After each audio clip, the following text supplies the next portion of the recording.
and we will discuss them in detail as we explain the play of King Lear. We will also discuss King Lear from a mythological point of view. So in this case, the king or the ruler or the health of the ruler is related to the health of the nation. And we will try to figure out who is the bad ruler that inflicts pain and suffering on the nation and who restores the social order at the end of the play. Okay?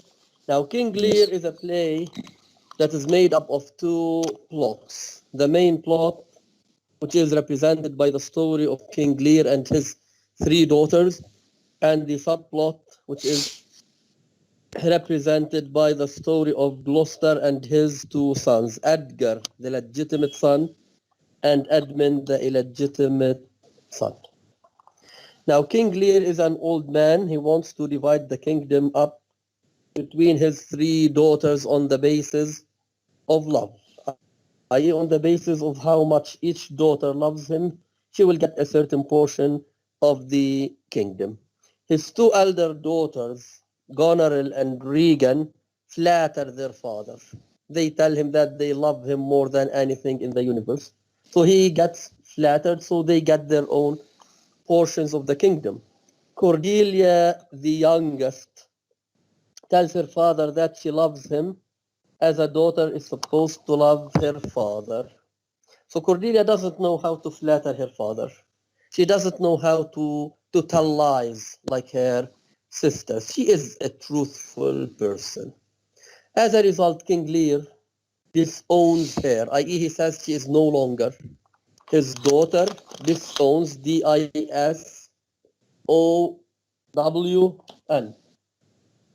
King Lear disowns Cordelia, i.e., he says that she is no longer his daughter and he disinherits her. Disinherits. Disinherit means he doesn't give her anything of his property. As a result, he passes her off in marriage to the king of France. So this is the story of the main plot. In the subplot, Gloucester is the earl of a place or a county called Gloucester. He has two sons, the legitimate son, who is called Edgar, and an illegitimate son who is called Edmund. Now, Edmund wants to conspire against his father and brother. Edmund is an illegitimate son. According to the English law at that time, the illegitimate son doesn't have the right to inherit his father's property or title. Okay, so the father's property and title go to Edgar, the legitimate son. So Edmund wants to conspire against both so that he will inherit his father's property and title. Throughout the course of the play, he collaborates with the two evil daughters of King Lear, i.e. Goneril and Regan.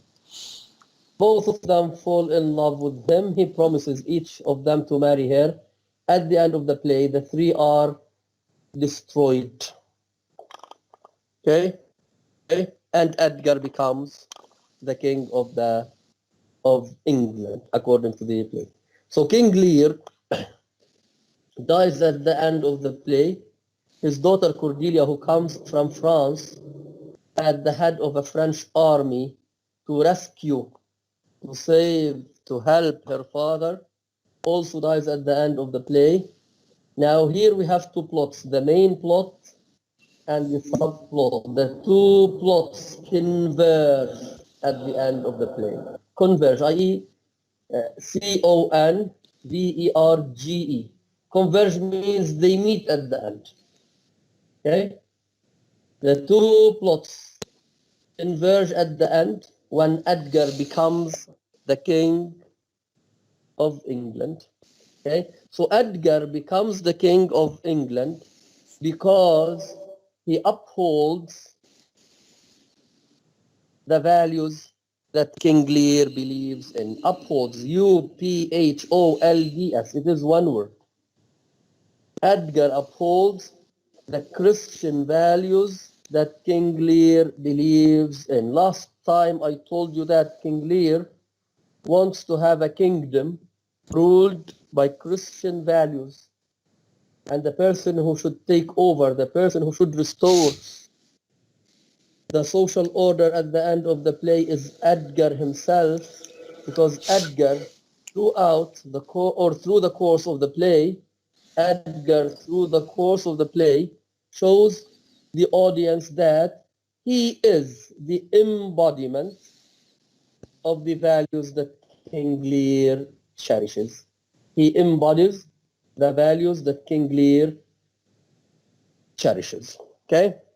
So here, at the end of the play, all the evil characters are destroyed. The evil characters are Edmund, the illegitimate son of Gloucester, Goneril and Regan, the two evil daughters of King Lear. So they are destroyed. The evil characters are destroyed. King Lear and Cordelia are sacrificed at the end of the play. And of course, King Lear is the tragic hero. And because he is the tragic hero, he should be sacrificed at the end of the play. King Lear is the tragic hero. And according to myth, the tragic hero is sacrificed at the end. Okay, so King Lear is the sacrificial scapegoat that dies at the end of the play. So the one who restores order at the end is Edgar. Okay, Edgar restores the order at the end of the play. So the kingdom at the end is not left in a state of chaos. CHAOS. The state is not left in a state of chaos. Okay? So the restoration of order takes place when Edgar is nominated, is elected the king of England. So that's why we say here the main plot and the subplot go hand in hand. The main plot and the subplot go hand in hand. Hand dash in dash hand, i.e. they go together. Therefore, the subplot supports the main plot. Okay? In the two plots, the two major characters are deceived by their evil children. King Lear, the main character of the main plot, is deceived by his two evil daughters. Gloucester, the main character of the subplot, is deceived by his illegitimate son, Edmund. Okay? So this is the story of the play in brief.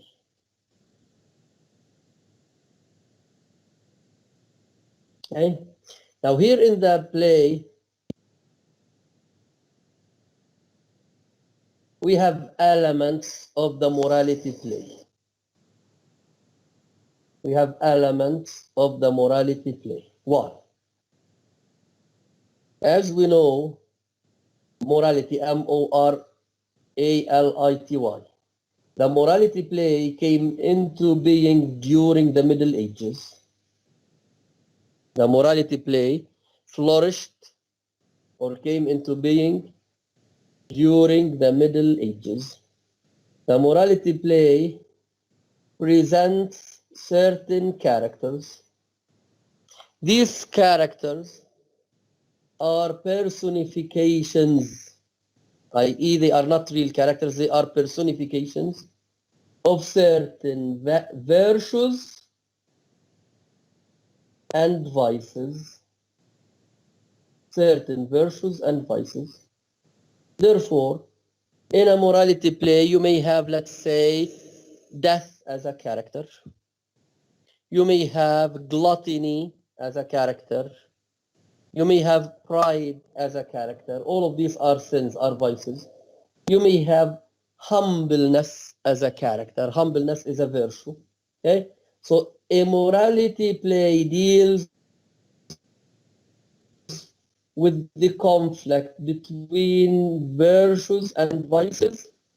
The virtues subdue, S-U-B-D-U-E, the vices. So at the end, evil is destroyed and good is rewarded. So this is the morality play, or the type of the play that flourished during the Middle Ages. Okay. Now here in King Lear, we have elements of the morality play because the evil characters that are represented by Edmund, Goneril, and Regan, and also Cornell, Regan's husband, are destroyed at the end, and the good characters are rewarded. Edgar. So Edgar in the play represents the good that triumphs, Triumphs. So Edgar represents the good that triumphs over evil at the end of the play. Is it clear? So to a certain extent, we can say that King Lear is also a morality play. Okay? Now, in addition to the morality play that flourished during the Middle Ages, there was another type of play that also flourished during the Middle Ages. This is to give you an idea about drama before the Elizabethan age.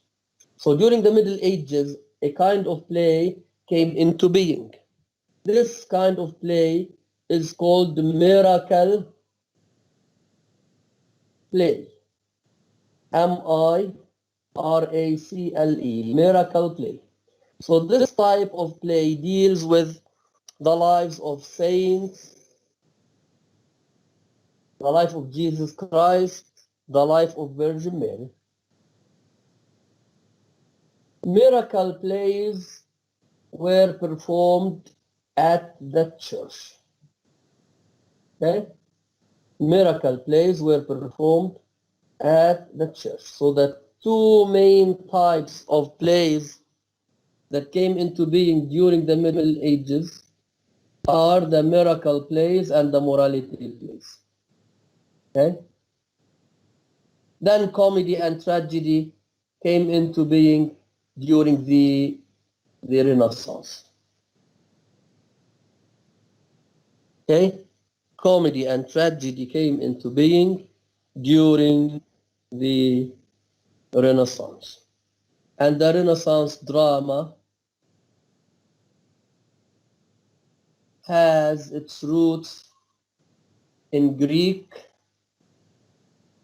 and Roman drama. Sorry, doctor. Yes. I said miracle play. Yes, go on. Miracle plays deals with the life of what? They dramatize the lives of saints, i.e. good people, the life of Jesus Christ, the life of Virgin Mary. Okay, so this is the type of miracle play. It is a religious play, in other words. And miracle plays were performed at the church. Okay, thank you. Okay, so the first type of play that came into being in England was the miracle play. Then it was followed by the morality play. During the Renaissance, comedy and tragedy were introduced, and the Elizabethan drama, i.e., the Elizabethan comedies and dramas, comedies and tragedies, have their roots in Greek and Roman drama. Okay, and you should know that the Renaissance means revival, and it is associated with reviving Greek and Roman literature. Revival, rebirth. This is the meaning of revival. Rebirth. Okay? So the Renaissance means revival. It is associated with reviving the Greek and Roman literature. Okay? So the Elizabethan playwrights were influenced by Greek and Roman drama. Playwright, Doctor, Playwright. would you please repeat the last sentence because the connection is very poor. Okay, I said the Elizabethan playwrights were influenced by Greek and Roman drama. Is it clear? The Elizabethan playwrights, Playwright, i.e. writers of plays. The Elizabethan playwrights. Sorry, Yes? doctor. Okay. Doctor. The playwrights, you mean here the dramatists themselves, yeah? Yes, those who write plays. Exactly. Thanks. Okay, we don't say playwriter, we say playwright. Playwrights. Yeah. Okay, so the Elizabethan playwrights were influenced by Greek and Roman playwrights, i.e. they were influenced by Sophocles, by Seneca. Seneca is a Roman playwright. Sophocles. Christopher Marlowe also. Sophocles is a Greek playwright. Okay. The Elizabethans borrowed revenge tragedy from Seneca. Hamlet is a revenge tragedy, as you know. Right? Hamlet is a revenge tragedy. Revenge tragedy was borrowed from the Romans, and Seneca is the major Roman playwright. Is the major playwright who wrote revenge tragedies.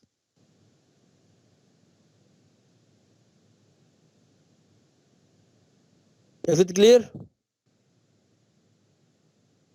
Yeah, doctor, Yes, it's very clear. Okay. Now we will start discussing the play itself. You have the play with you?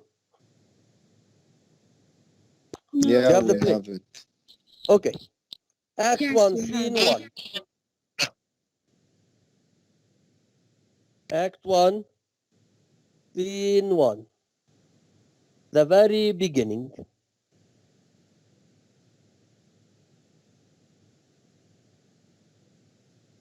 Okay, you may skip the first 6 lines if you want. Kent, isn't this your son, my lord? Gloucester, here he is referring to Edmund. Gloucester, his breeding, sir, hath been at my charge.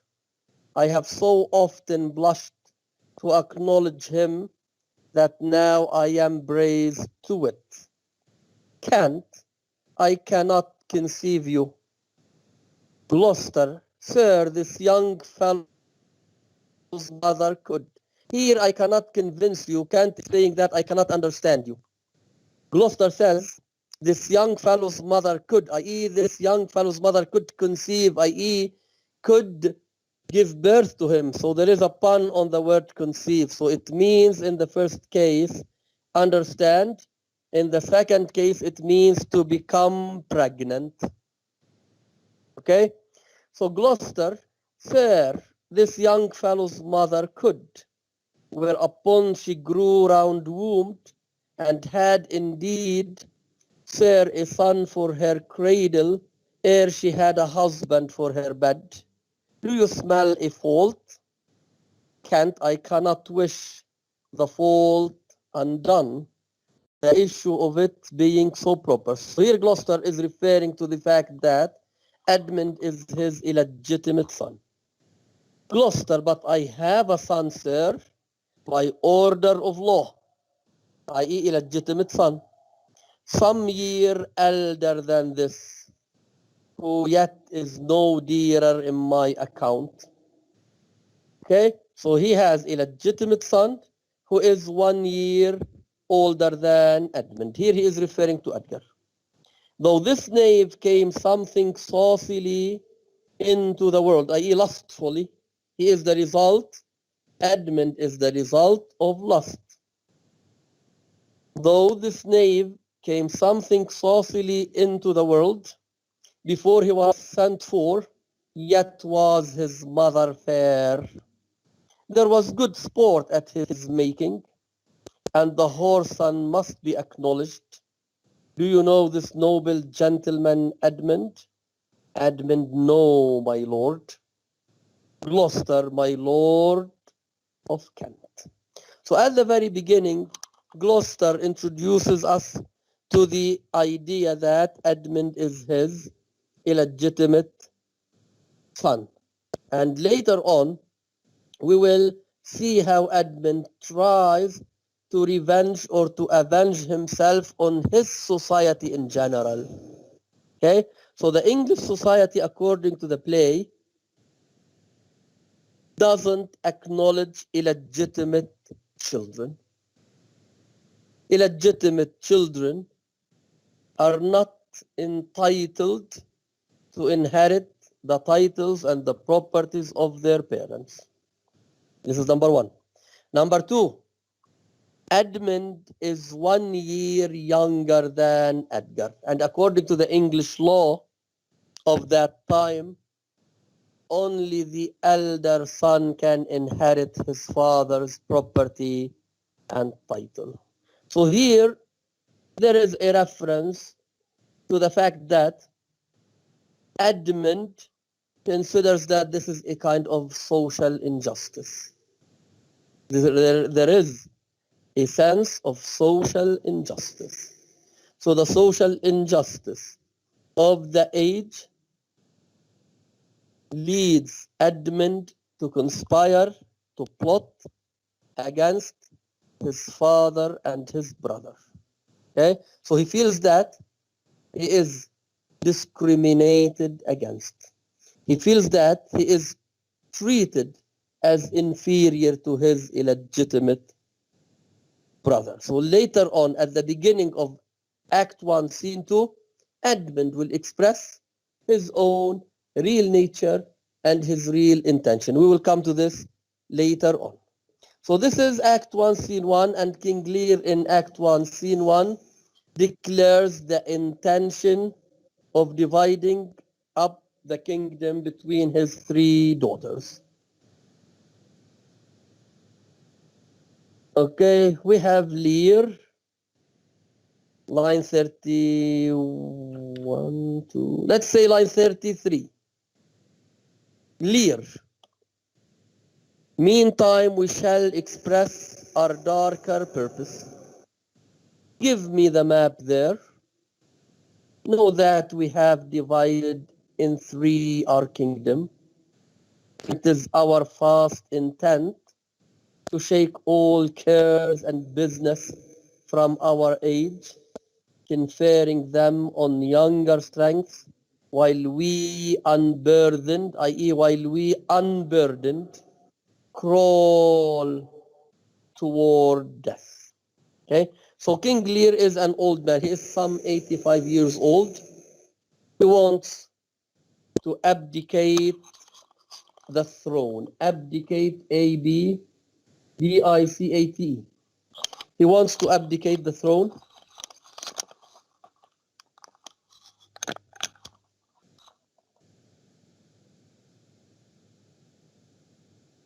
And here there is something important that I want to comment on.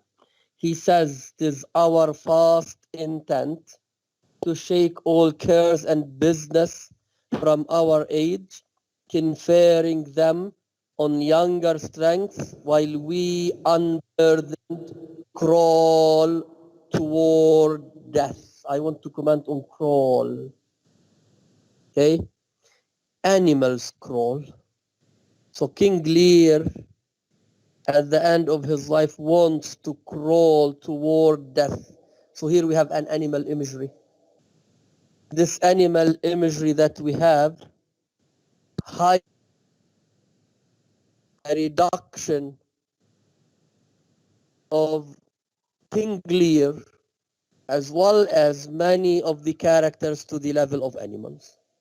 Yes, King Lear will become an animal as a result. King Lear will become an animal as a result of the bad treatment of his daughters. Okay? So when Goneril and Regan become the rulers of the kingdom, they mistreat their father. They want to send him away. They want to strip him of any power. So King Lear, after he is dismissed from his daughters' houses, he sees himself as an animal facing the rage of the elements. Rage, R-A-G-E. Of the elements, i.e. the rage of rain, thunder, and storm. Okay? So King Lear is sent out to the heath.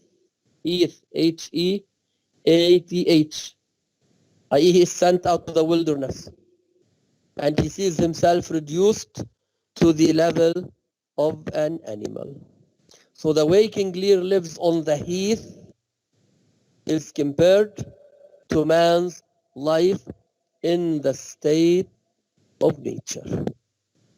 So that's why King Lear says at the very beginning, while we unburdened crawl toward death. So this highlights Lear's reduction to the level of animals. In addition to this, his daughters and Edmund will act as ferocious animals running the affairs of the state. Okay? So Edmund, Goneril, and Regan become the ferocious animals, i.e. the most powerful animals that control the kingdom.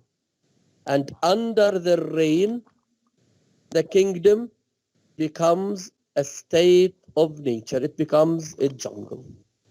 So this is the significance of the animal imagery that we have in this statement that King Lear utters. I'll skip some lines. Line 44, the middle of this line. And here are to be answered. Okay, tell me, my daughters. It is line 44, the middle or the middle of line 44. Tell me, my daughters, since now we will divest us both of rule, interest of territory, curse of state, which of you shall we say doth love us most, that we our largest bounty may extend, where nature doth with merit challenge? Goneril, our eldest born, speak first.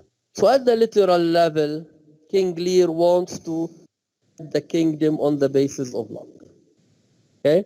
So that's why he says, which of you shall we say doth love us most, that we our largest bounty may extend, where nature doth with merit challenge? So the daughter that loves him the most will get the largest portion of the kingdom. And you should know that King Lear expects Cordelia, the youngest daughter, to tell him that she loves him more than anything in the universe. So in this case, he will give her the largest portion. So he wants to spend the rest of his life with Cordelia. So he expects Cordelia to be or to get the largest portion of the kingdom. So this means that Cordelia embodies, represents the values that King Lear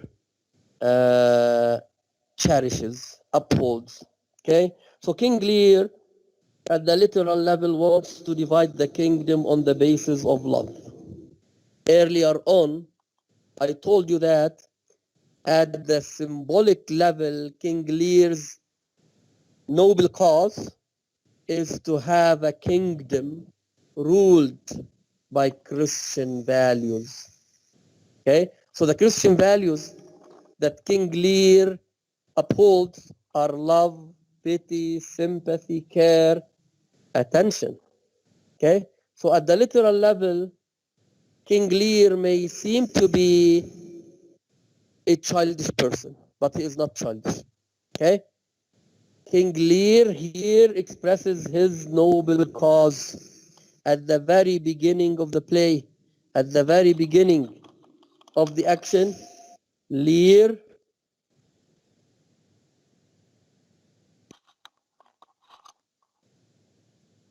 expresses the intention of having a kingdom ruled by Christian values. So that's why he is going to divide the kingdom on the basis of love.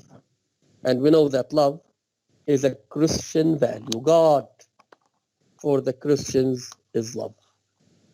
Okay? So here Goneril and Regan flatter their father. Flatter.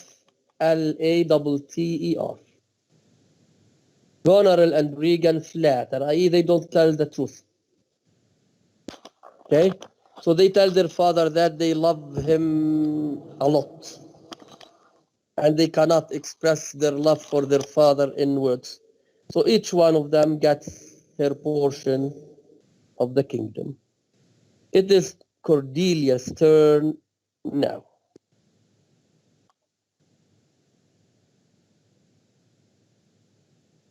Okay, Lear, line 81, the middle of line 81. What can you say to draw a third more opulent than your sisters? Speak. Here he is addressing Cordelia. Cordelia says, nothing, my lord. Lear, nothing. Cordelia, nothing. Lear, nothing will come of nothing. Speak again. Cordelia, unhappy that I am. I cannot heave my heart into my mouth. I love your majesty according to my bond, nor more nor less. Lear, how, Cordelia? Mend your speech a little, lest it may mar your fortunes. So Cordelia says, I cannot heave my heart into my mouth, i.e., I cannot express my feelings in words. So the heart is symbolic of feelings, the mouth is symbolic of words. So she cannot express her love for her father in words. So that's why she says, I love you according to my bond, i.e., I love you as a daughter is supposed, is expected to love her father. Cordelia says, good, my lord, you have begot me, bred me, loved me. I return those duties back that are right fit. Obey you, love you, and most honor you. Why have my sisters husbands if they say they love you all? Haply, when I shall wed, i.e. when I shall get married, that Lord whose hand must take my plight shall carry half my love with him, half my care and duty. Sure, I shall never marry like my sisters to love a father all. Okay, so here Cordelia preserves the natural order. This is the significance of Cordelia in the play. Cordelia preserves the natural order, i.e., she preserves the relationship between the father and the son, the father and the daughter. Okay? She says, you have begot me, bred me, loved me. I return those duties back as are right fit. Obey you, love you, and most honor you. And here Cordelia upholds one of the 10 commandments, which is honor your parents. You have to respect and to honor your parents. So Cordelia is a woman who upholds the 10 commandments. She is a woman who upholds the teachings of the church. Okay? So she's telling the truth. So she loves her father as much as she will love her husband if she gets married. Okay? King Lear gets angry at her. So he says to her, "What goes thy heart with this?" Cordelia says, "I, good my lord." Lear, so young and so and tender. Cordelia, so young, my lord, and true. So in the play, there is a contrast between truth and falsehood. There is a contrast between truth and falsehood. Cordelia represents the truth.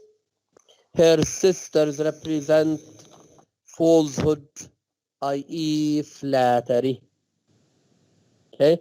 Now King Lear fails to understand the significance of Cordelia's truth because he is accustomed to be flattered.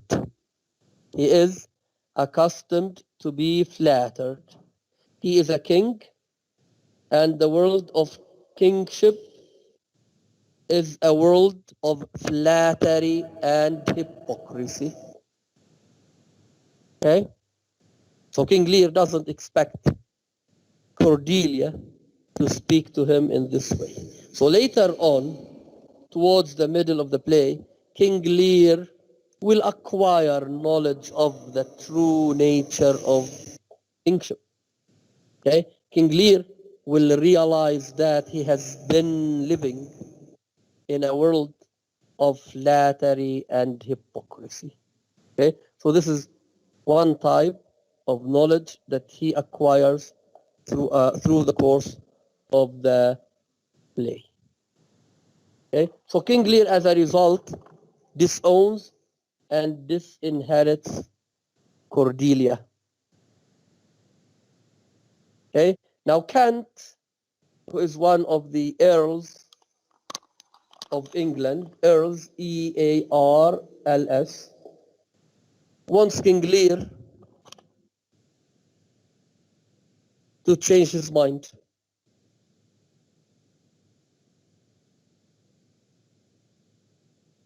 Kent, 17, I think. Good, my liege, i.e. good, my lord. Lear, peace, Kent. Okay, Act 1, Scene 1, line 117. Kent, good, my liege. Lear, peace, Kent. Come not between the dragon and his wrath. I loved her most and thought to set my rest on her kind nursery. Okay? Again, here we have the animal imagery. Come not between the dragon, and the dragon is a ferocious animal, ferocious, F-E-R-O-C-I-O-U-S, F-E-R-O-C-I-O-U-S, ferocious animal. Come not between the dragon and his wrath. Wrath means anger. I loved her most and thought to set my rest on her kind nursery. So King Lear has expected to spend the rest of his life with Cordelia. Okay? So here I want to comment on come not between the dragon and his wrath. Okay? So the dragon here is symbolic of a ferocious animal, and wrath means anger. And here anger means choleric temper.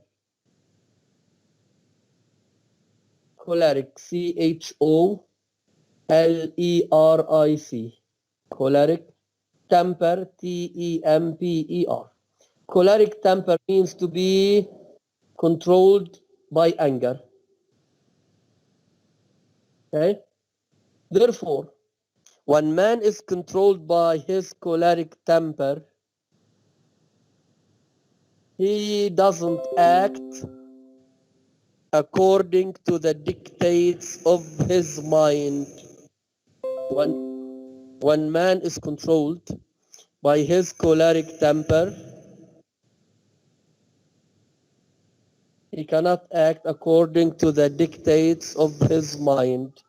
Therefore, the choleric temper stands in contrast to reason. Okay? So reason is a human faculty. Reason is a human faculty. And according to philosophy, reason or the mind controls the life of man. Okay? Choleric temper, i.e. anger, is associated with instinct, with emotions. Okay? Anger is a kind of emotion according to psychology. Anger is a kind of emotion according to psychology. Okay? So when man's life is controlled by emotions, he is reduced to the state of an animal. Animals are controlled by emotions, by anger. Okay? When man's Doctor, can we life, say that these were early signs of madness? Because later he will turn mad, and what he's doing and relying on his instinct are some early signs of madness psychologically. okay, let me say one thing. These images, animal images that we have, show how the whole kingdom will be reduced to a state of nature. Okay? So all the characters will become animals living in a jungle. The strong animals control the weak ones. Okay? So the strong animals are Lear's daughters and Edmund. The weak animals are represented by King Lear and Gloucester. Okay? This is number one. Number two, the madness of King Lear is not should not be taken at the literal level. King Lear's madness is a sign of getting insight into the true nature of things. Okay? So King Lear becomes mad. As a result of becoming mad, he understands the true nature of man. So this is the definition of madness in literature. Is it clear?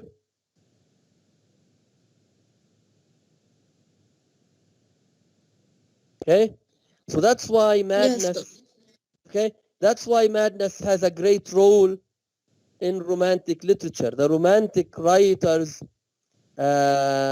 appreciate madness because according to them, madness gives man an insight into the true nature of things, i.e. through madness, man becomes aware of what's going on around him. Hamlet, for example, and by the way, Hamlet is not required for the final exam. I'm giving you Hamlet as an example because you have studied Hamlet before, okay?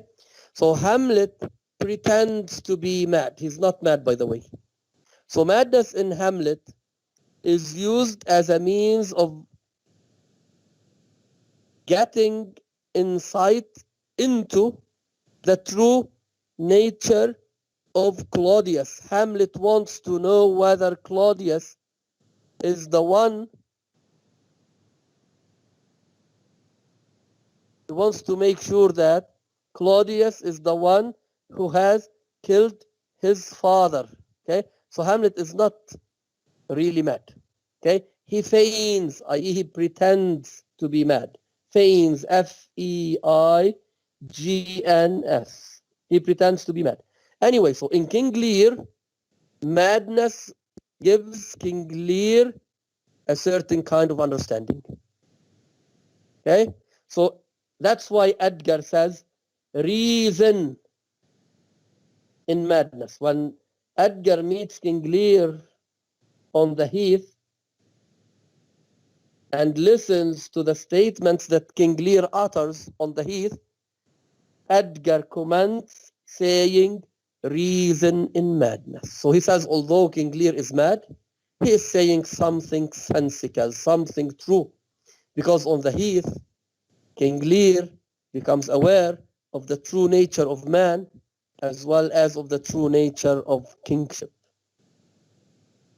He also gets an understanding of the true nature of civilization. He gets understanding of the state of nature. And he realizes the injustices that befall the people in the kingdom. Okay, so King Lear is mad. Okay, he becomes mad, but symbolically speaking, he becomes mad in order to get a certain kind of knowledge. Okay, so back to the contrast between reason and choleric temper. So reason is a human faculty according to philosophy. Anger is a kind of emotion according to psychology. And here it is a kind of philosophy. So emotions like anger, crying, hating, all of these are related to the basic drives of man, the basic tendencies of man. Okay? So these basic tendencies associate man with animals. Okay? So when King Lear acts according to the dictates of his choleric temper, he reduces himself to the level of an animal. Okay? So he doesn't act as a man. Okay? So King Lear's tragic flaw is that he doesn't understand the true nature of man. King Lear doesn't understand the true nature of Goneril and Regan. He doesn't know that they are evil, they are hypocritical. Later on, they will be described as serpents, i.e., poisonous snakes. So King Lear doesn't understand the real meaning of the message that is uttered by Cordelia, by Goneril and Regan. And he doesn't understand the true message of Cordelia at the same time. So here, he switches off, he turns off the function of reason and turns on the function of anger. So that's why here he becomes an animal. So he acts according to the dictates of his emotions, not according to the dictates of his mind. And this tragic flaw causes the destruction of the kingdom. Okay? So the king who's old hands over the kingdom to young rulers, i.e. to his daughters. But the young rulers turn out to be evil rulers. And because they are evil, the kingdom suffers a lot. So here, myth comes into being. So from a mythological point of view, the rulers of England are morally sick. They are morally diseased. And because they are morally diseased, the kingdom suffers a lot. So that's why they should be destroyed at the end. Okay? Is it clear? Can you hear me? Yes, doctor. Yes, Okay? yes, doctor, that's please. Okay. Just So please, that, doctor, if you please Clear. to repeat the. Sorry, go on. Go on, sir. doctor. Just I'm asking about the tragic flow. Just what about the tragic flows that really cause the destruction of the kingdom? Yes, I That said King really Lear. comes. Yeah. Yes, King Lear doesn't understand the true nature of man. And because he doesn't understand the true nature of man, he has handed over the kingdom to his two evil daughters. Okay? Yes. So King Lear doesn't understand the real nature of Goneril and the real nature of Regan. He doesn't know that they are evil deep down. They are hypocritical. They are flatterers. So he is pleased by their protestations of love. So that's why he hands over the kingdom to them. So, okay, so here he acts according to the dictates of his emotions, to anger. So because he is angry at Cordelia, he disowns Cordelia. So he makes a miscalculation. Yes. Okay? There is a Yes. misjudgment here. He misjudges Cordelia's real intentions. He misunderstands her message. So he disowns her, he disinherits her, he hands over the kingdom to the two evil daughters. Yeah, doctor. Here you judged on Lear that he is morally diseased, so that the kingdom suffers a lot. Okay, he is a tragic hero. Yeah. So he wants to appoint a good ruler. So he thinks that Goneril and Regan are the good rulers to take over from him. Mhm. Okay? Yes. So Yeah. Goneril and Regan emerge as the sick rulers who destroy the kingdom. Okay? So under their reign, the kingdom suffers a lot. And later on, we will see how they act as animals. Both of them are married, and both of them promise to marry Edmund after they kill their husbands. Okay? So his noble Yes. cause Clear, doctor. is to have a kingdom ruled by Christian values. His tragic flaw is that he makes a misjudgment. He makes a mistake by turning over the kingdom to his evil daughters. Okay? So he acts according to the dictates of his choleric temper, not according to his reason. Okay? So this is his tragic flaw. Is it clear? Okay, now Very clear, doctor. Thanks. Kant wants him to make up his mind. Kant says, line 134, Royal Lear, whom I have ever honored as my king, loved as my father, as my master followed, as my great patron thought on in my prayers. Lear, the bow is bent and drawn, make from the shaft. Can't let it fall rather, though the fork invade the region of my heart. Be Kent unmannerly when Lear is mad. What wouldst thou do, old man? Think'st thou that duty shall have dread to speak, when power to flattery bows? To blameless honours bound, when majesty stoops to folly, reverse thy doom, i.e. reverse your sentence, your judgment, and in thy best consideration check this hideous rashness. Answer my life, my judgment. The youngest daughter doesn't love thee least, nor are those empty-hearted whose low sound reverbs no holiness. Here, Kant is telling King Lear that Cordelia loves him, but Goneril and Regan have empty hearts. Okay, i.e. they are not telling him the truth. So at the end, King Lear banishes Kent, and Kent leaves the court. He disguises himself as an old man and comes back to serve King Lear in Act 1, Scene 2.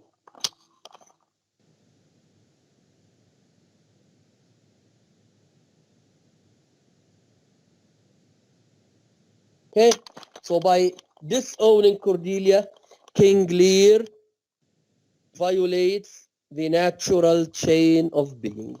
Yes, he violates the relationship between father and daughter. Sorry, doctor. Yes, Who is Kent? Kent is one of the noble persons that we have in the play. Okay.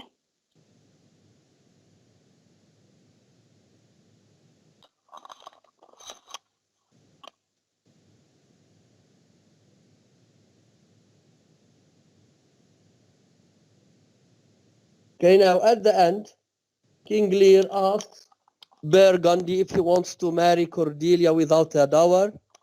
Burgundy says he cannot take her. France, i.e. the King of France, takes her as his wife.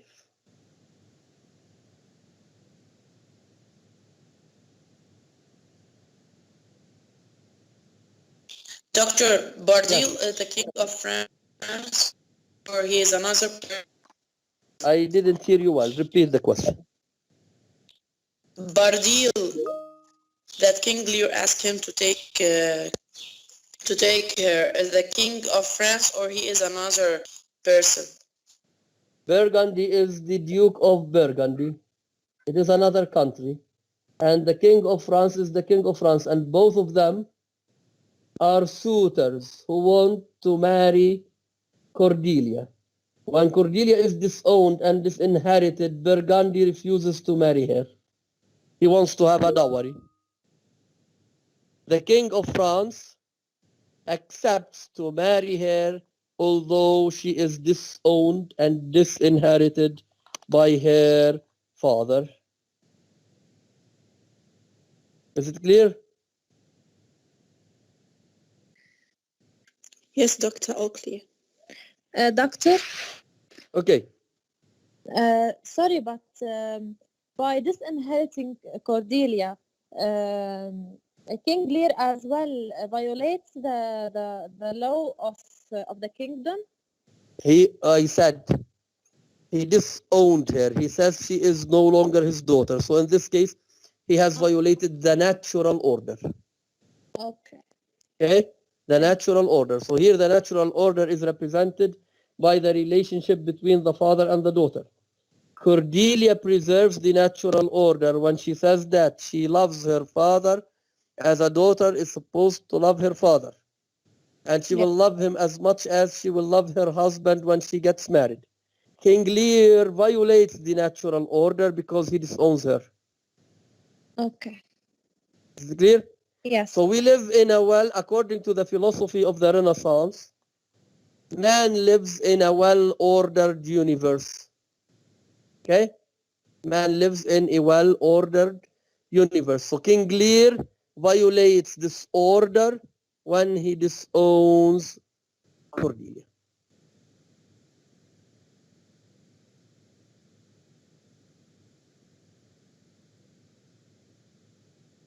Okay, so the King of France takes her as his wife.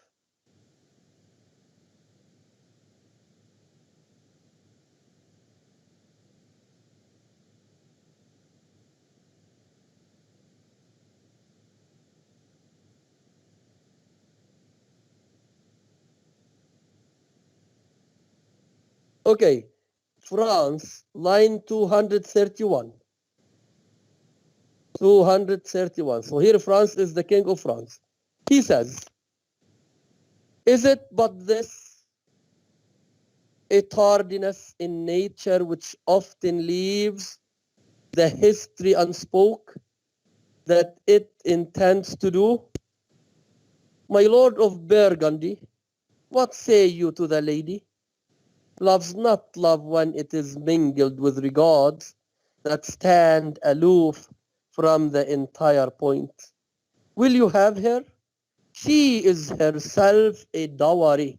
So this means that France appreciates the character of Cordelia. So that's why he says she herself is a dowry. Burgundy, royal lear, give but that portion which yourself proposed. And here I take Cordelia by the hand, Duchess of Burgundy. So if Cordelia gets her portion of the kingdom, Burgundy will marry her. Lear says, nothing. I have sworn. I am firm. Burgundy to Cordelia, I am sorry then you have so lost a father that you must lose a husband. So he refuses to marry her. Cordelia says, peace be with Burgundy. Since that respects of fortune are his love, I shall not be his wife. So Burgundy valorizes materialism over spiritual values. Valorizes,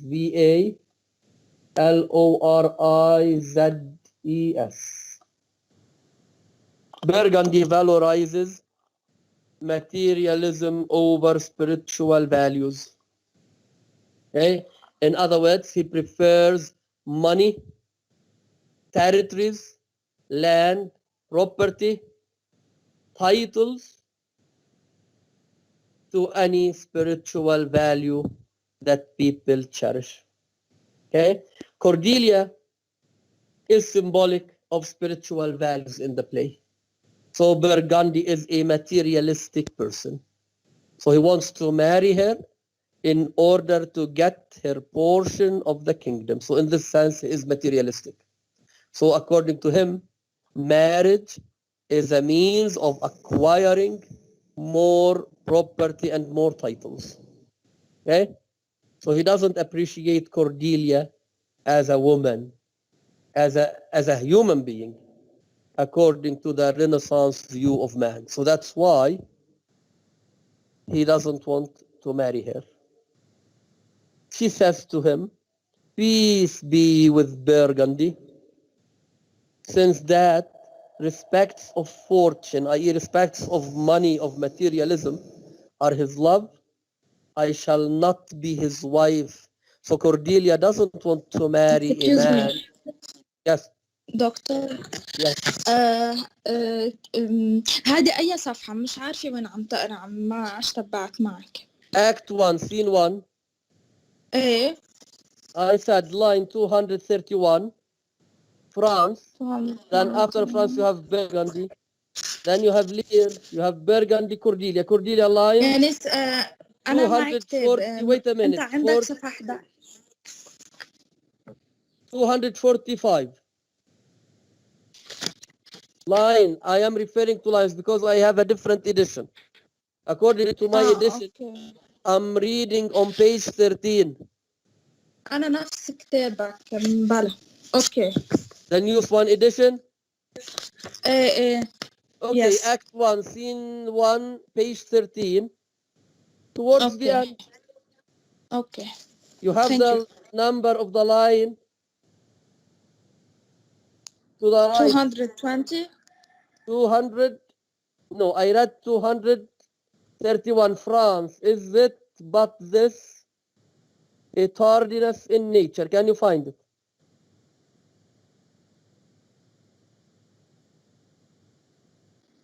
طيب خالص. Thank you. مش عاملة إيه. How come you have the same edition? Act 1, PDF. Scene 1, page 13. إيه. Line بعتوها على 200. الجروب إذا. Line 230. أوكي. لير. Better Better though. thou hadst not been born. Okay. Then you have France. Okay. Thank you. I read Sorry. France. Then Burgundy, Lear, Burgundy, Cordelia. Okay. At the bottom of the page. Can you find it? Yes, Reem, doctor, I find okay. it. Yes, doctor, I Cordelia. find it. Peace be with Burgundy. Since that Okay. respects of fortune are his love, i.e. he appreciates fortune, he appreciates money, he appreciates land, he appreciates property, titles. Since that respects of fortune are his love, I shall not be his wife. So Cordelia doesn't want to be married to a highly materialistic person. Materialistic means a person who appreciates material values, i.e. he appreciates money. Money for him is more important than virtues, than morals, than ethics. Okay? So Cordelia, as I said at the beginning of the play, is the embodiment of spiritual values. And the spiritual values that she represents are the values that King Lear aspires to have in his kingdom. So that's why he has expected to spend the rest of his life with Cordelia, but she has disappointed him, according to him. Okay? So Cordelia is the embodiment of moral values, of human values. France says, fairest Cordelia, that art most rich, being poor. Okay? I.e., although you are poor and the material value, you are rich, you are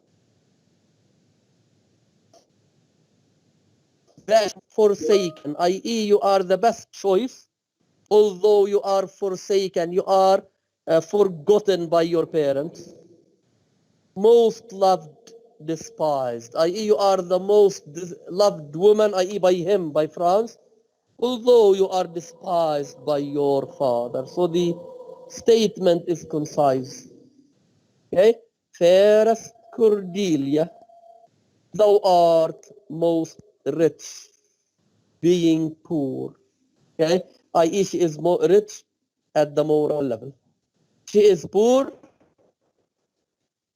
at the material level. She has no dowry, she has no land, she has no title.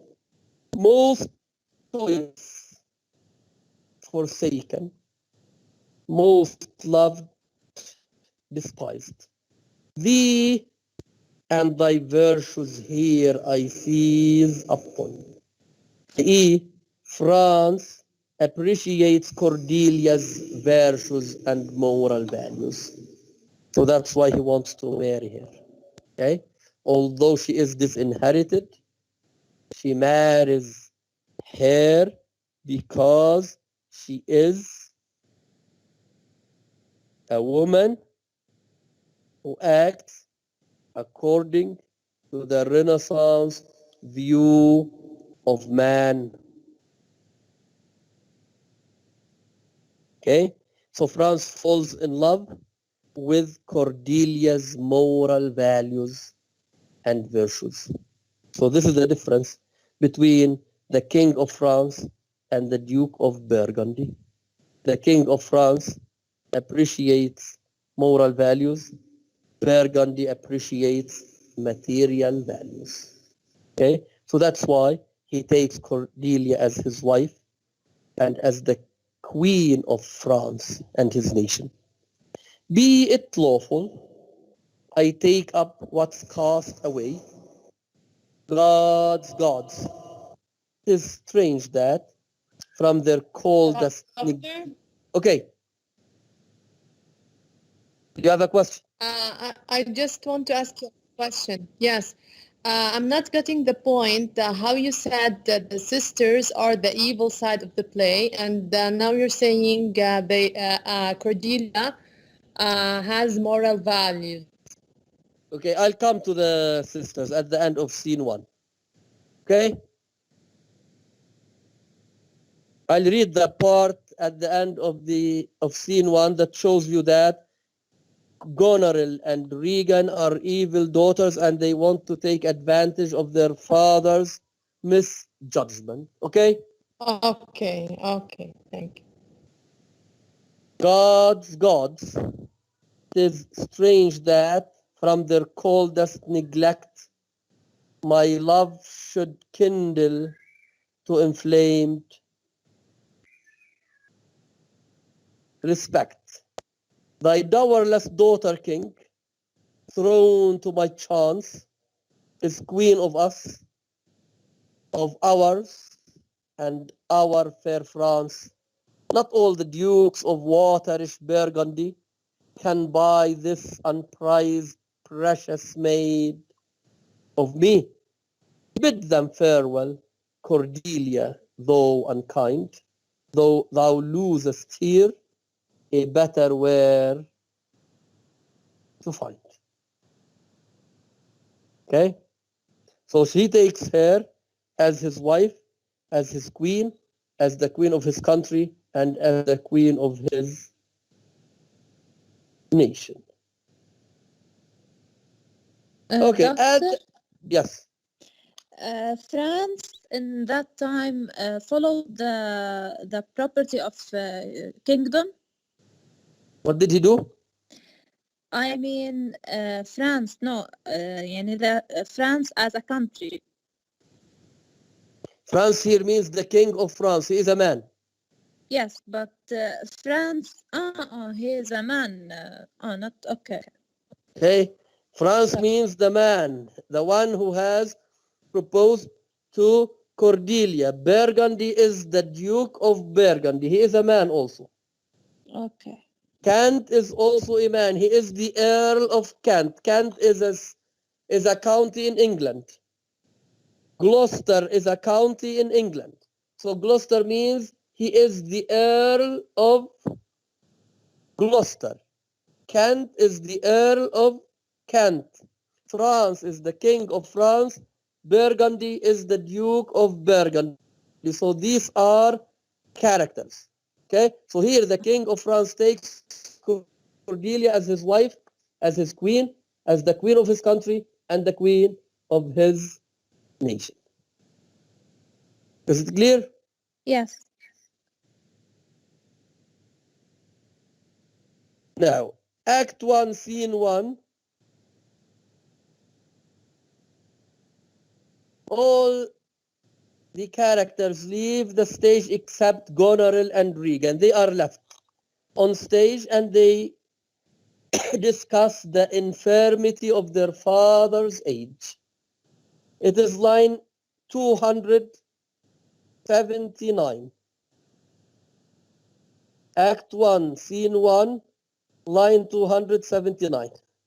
It could be the last page of Scene 1. Okay, France says, "Come, my fair Cordelia." Exeunt, France and Cordelia. Can you find it?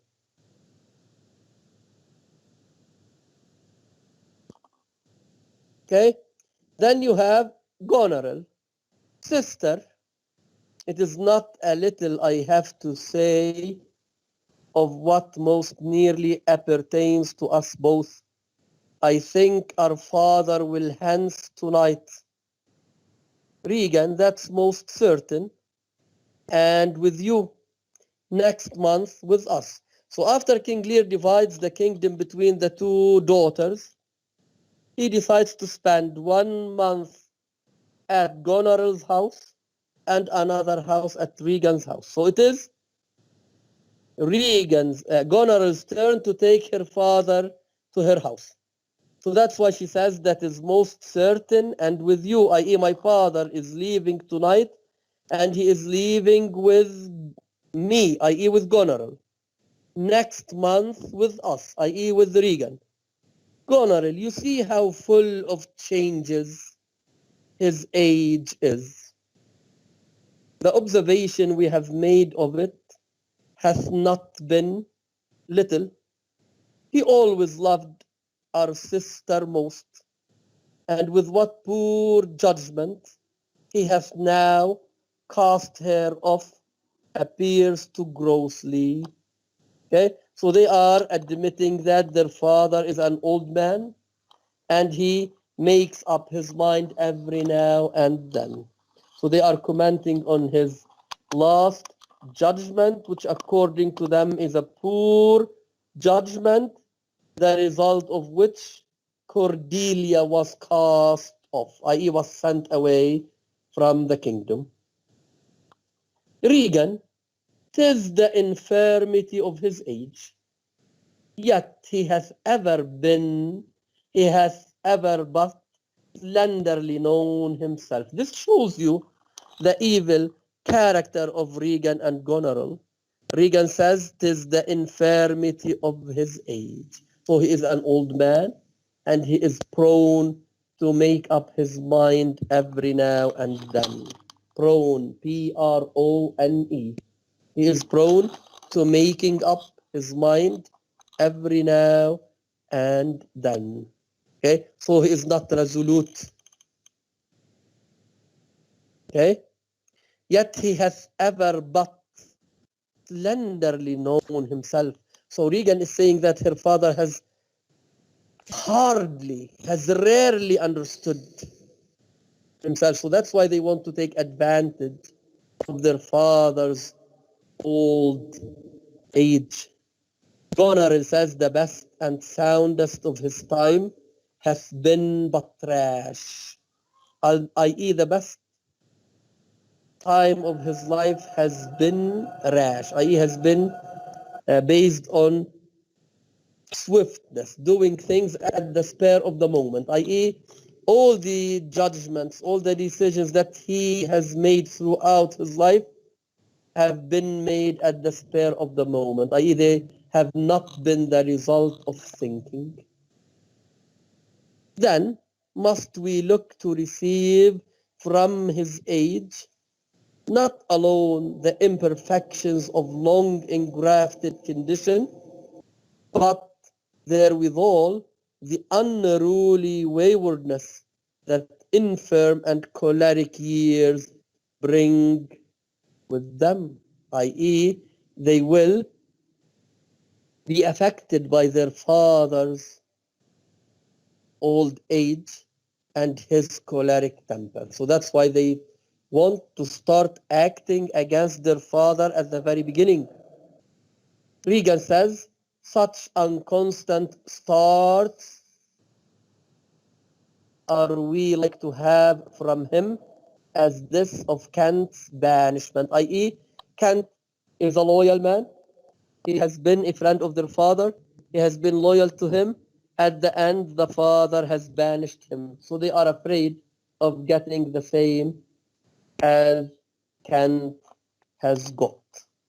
Goneril, there is further compliment of leave-taking between France and him. Pray you, let us hit together.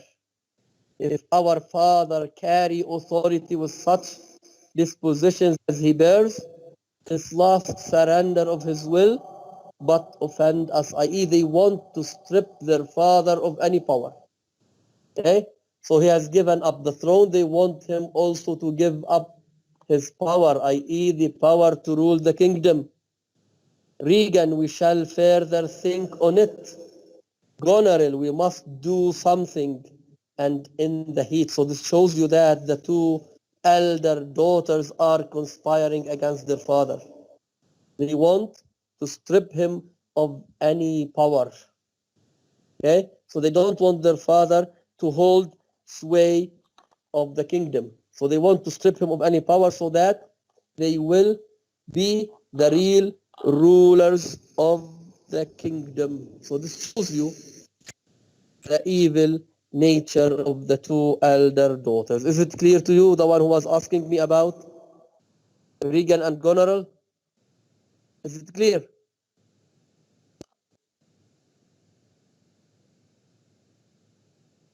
Yes, doctor. Okay. Thank you. Yes, doctor. Okay. So next time I will discuss Act 1, Scene 2. The very beginning is Scene 2 is very important.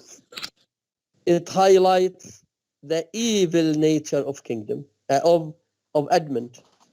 Edmund associates himself with the state of nature at the beginning of Act 1, Scene 1. So let me read something before I dismiss the class.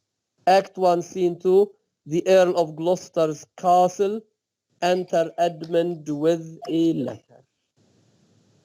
Okay? So Edmund has written a letter.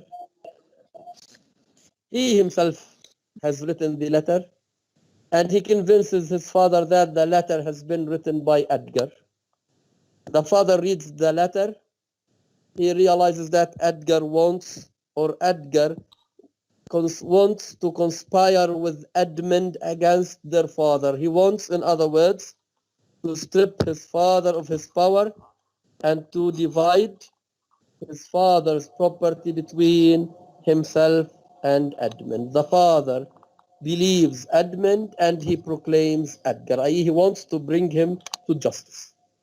Edgar runs away. You should read the play, by the way. Okay, I'm giving you general ideas about the plot.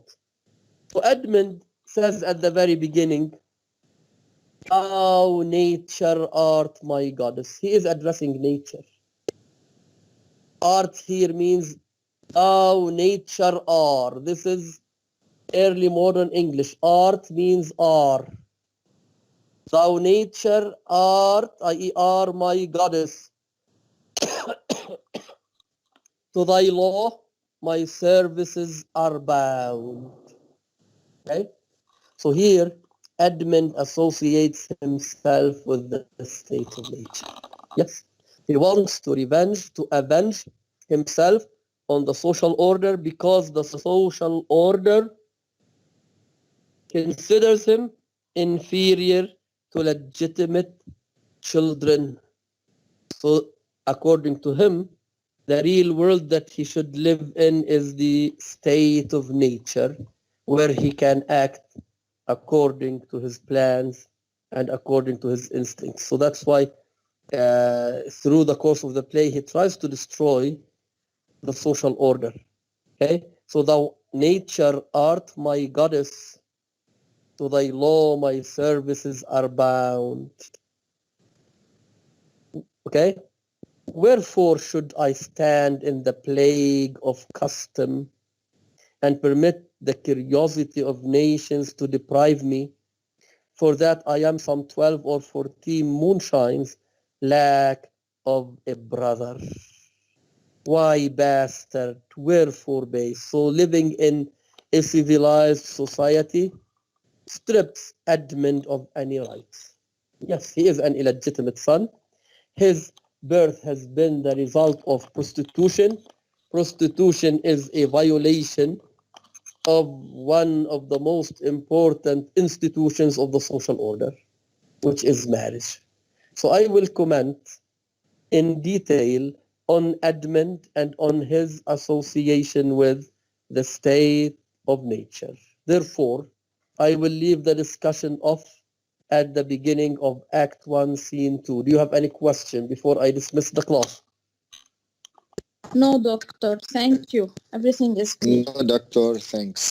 Very clear Okay. lecture. Thanks a lot, doctor. Okay, thank you very much. Thank you, doctor. Very Thank you. Stay safe, doctor. Thanks. Not at all. Thank you for attending. Thanks a lot. Thank you, doctor, a lot. Okay, thank you.